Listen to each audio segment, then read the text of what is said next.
Mahilig ka bang uminom ng herbal teas at isa ka sa mga taong may pagpapahalaga sa kalusugan? Para sa iyo ang bidyong ito.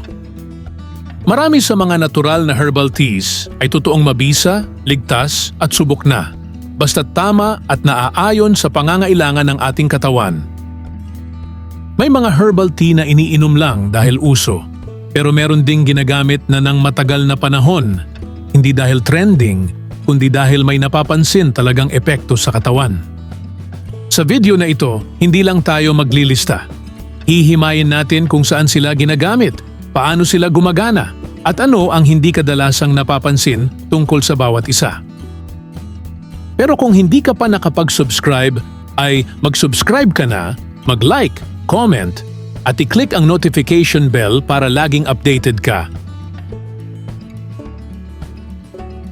10 herbal tea at ang kanilang tunay na benepisyo sa katawan.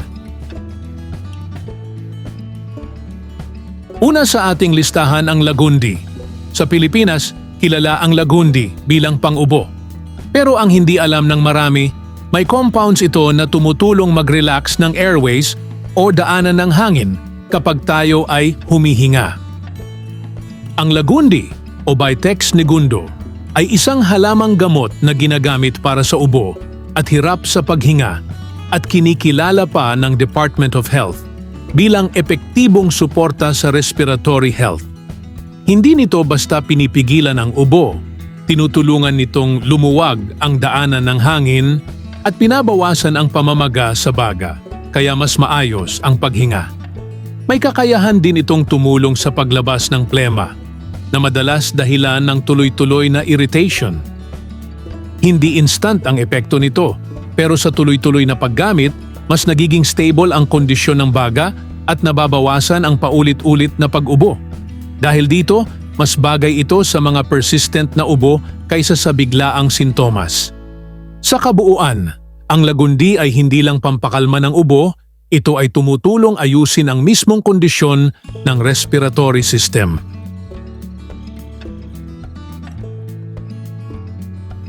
Isa pa sa mga halamang gamot na aprobado ng DOH ay ang sambong. Ang sambong ay hindi lang basta pangpaihi.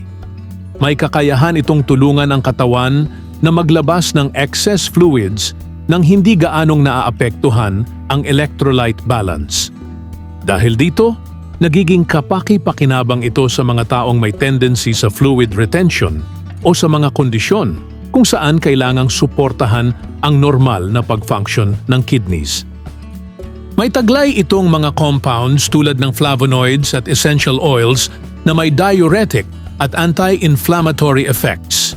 Ibig sabihin, habang pinapadami nito ang pag-ihi, sabay din nitong binabawasan ang irritation sa urinary tract. Ito ang dahilan kung bakit kinikilala ito ng Department of Health bilang herbal option para sa kidney stones. Hindi dahil tinutunaw nito ang bato, kundi dahil tinutulungan nitong mailabas ang maliliit na particles bago pa lumaki. Hindi agad ramdam ang epekto sa isang inom lang. Mas napapansin ito kapag tuloy-tuloy ang paggamit sa loob ng ilang araw.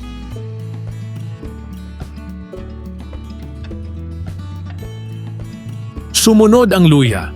Ang luya ay higit pa sa karaniwang pampainit ng katawan dahil ang pangunahing compound nito na gingerol ay may malinaw na anti-inflammatory at digestive effects.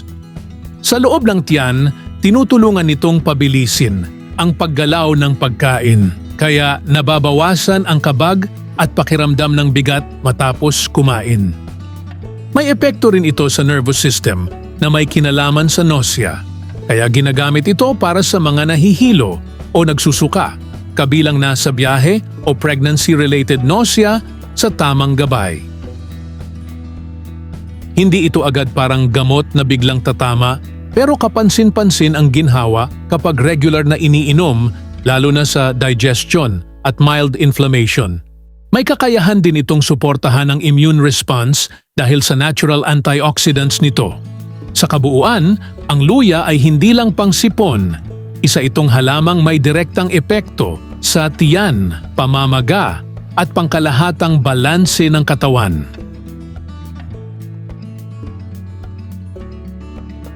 Isa pang halaman na kapamilya ng luya ay ang turmeric o luyang dilaw.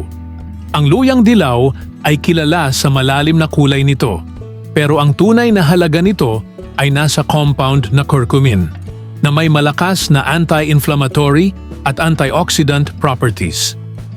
Sa katawan, hindi ito kumikilos bilang mabilisang lunas. Sa halip, unti-unti nitong binabawasan ang low-grade inflammation na kadalasang konektado sa pananakit ng kasukasuan, pagkapagod at ilang chronic conditions. Dahil dito, mas ginagamit ito bilang pangmatagalang suporta kaysa pang-agarang solusyon. May isang mahalagang detalye na madalas hindi napapansin. Mahina ang absorption ng curcumin kapag iniinom lang mag-isa, kaya mas nagiging epektibo ito kapag may kasamang black pepper na tumutulong sa pagpasok nito sa bloodstream. Sa regular na paggamit, maaaring makatulong ang luyang dilaw sa joint comfort, immune balance, at overall inflammation control. Ito naman ang tanglad. Ang tanglad ay hindi lang pampabango or pampalasa. May malinaw itong epekto sa nervous system at digestion. May taglay itong compounds tulad ng citral na may mild calming at anti-inflammatory properties, kaya nakakatulong ito sa pagpapababa ng stress signals sa katawan. Hindi ito parang pampatulog na biglaan ang resulta. Sa halip, pinapakalma nito ang katawan, kaya mas nagiging maayos ang pahinga at tulog sa gabi.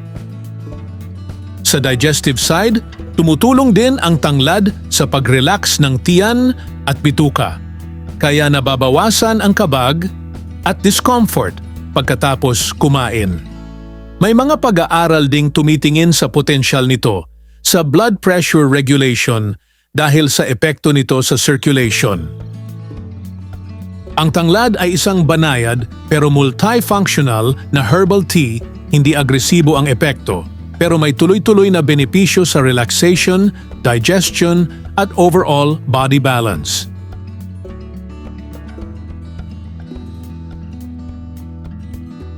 Ito naman ang banaba. Ang banaba ay kilala sa papel nito sa blood sugar control dahil sa compound na corosolic acid na pinag-aaralan sa kakayahan nitong tulungan ang katawan na mas maayos gamitin ang glucose.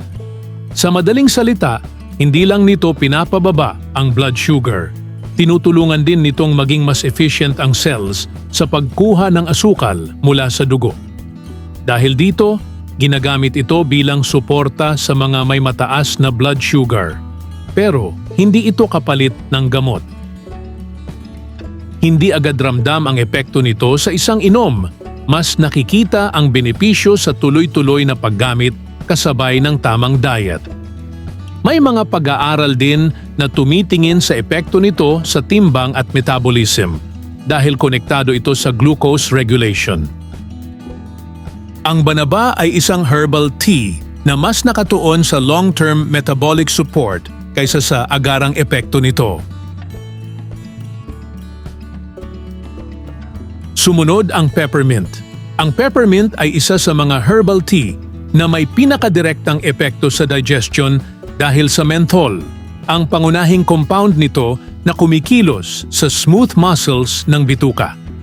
Kapag iniinom, tumutulong itong mag-relax ng digestive tract, kaya nababawasan ang kabag, bloating at mild cramps. Ito rin ang dahilan kung bakit ginagamit ang peppermint sa ilang digestive conditions tulad ng irritable bowel syndrome dahil sa kakayahan nitong bawasan ang spasms sa tiyan. Bukod sa tiyan, may epekto rin ang peppermint sa pakiramdam ng nausea dahil sa interaction nito sa nervous system. Kaya minsan, ginagamit ito para sa hilo o pagsusuka. Hindi ito instant na parang gamot, pero kadalasang mabilis makaramdam ng ginhawa, lalo na sa discomfort sa tiyan, ang sinumang umiinom nito.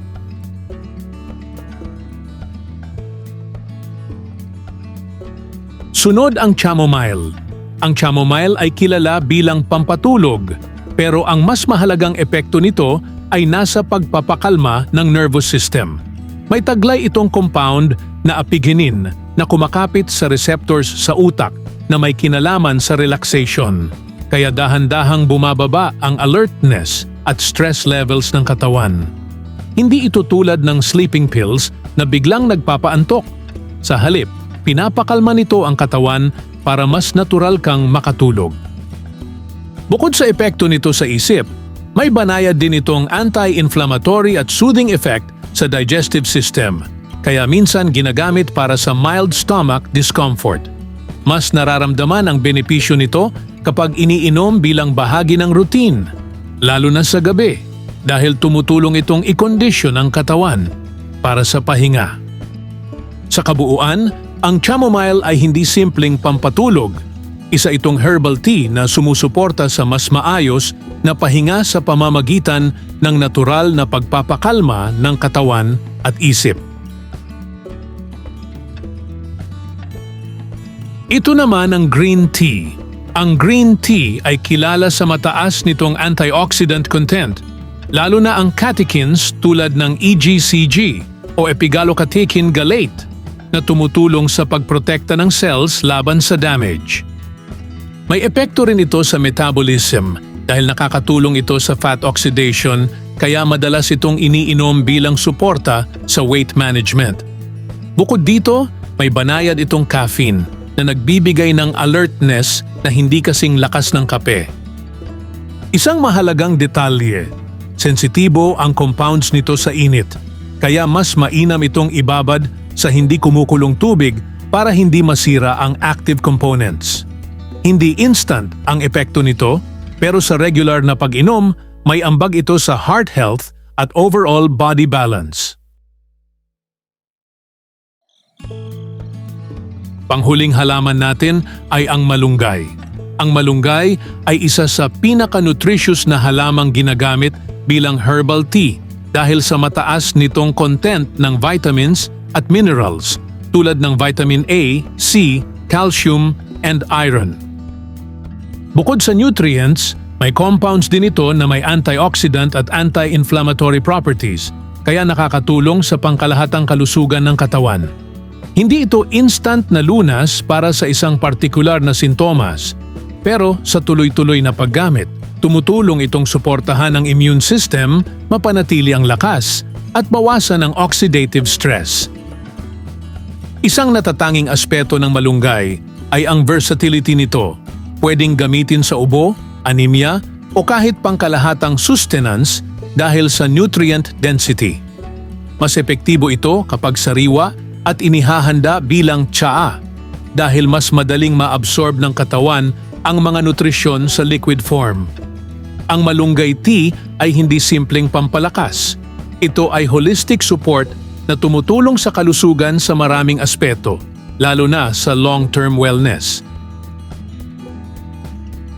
At yan ang 10 herbal tea at ang kanilang tunay na benepisyo sa katawan. Bawat isa ay may kanya-kanyang target sa katawan. May para sa tiyan, may para sa baga, may para sa dugo. Ang mahalaga, hindi lang basta iniinom, naiintindihan kung kailan at bakit ginagamit.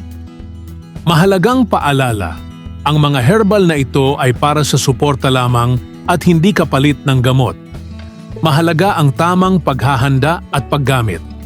Kung may iniindang kondisyon o umiinom ng maintenance, mas mabuting kumonsulta muna sa doktor. Kung nagustuhan mo ang bidyong ito, subscribe na at i-click ang notification bell para sa iba pang mga video.